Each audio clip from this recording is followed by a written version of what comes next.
Senhor presidente, eu ouvi atentamente o vereador Rodrigo Mora. Eu pedi a Vossa Excelência toda a prudência e que nenhuma medida seja tomada na noite de hoje.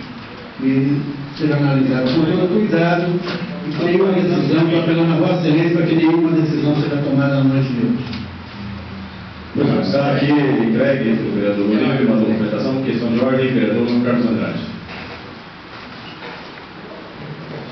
Eu me pergunto, presidente, para pedir a Vossa Excelência que esta recepção, antes de avaliada por Vossa Excelência, seja encaminhada à Comissão Especial e à Comissão de Finanças, que ora versa sobre aquele requerimento aprovado pelos 13 vereadores, antes de Vossa Excelência manifestar, que Vossa Excelência remita à Comissão Especial adicionada à Comissão de Finanças. É um pedido deste vereador, que é o presidente da Comissão Especial.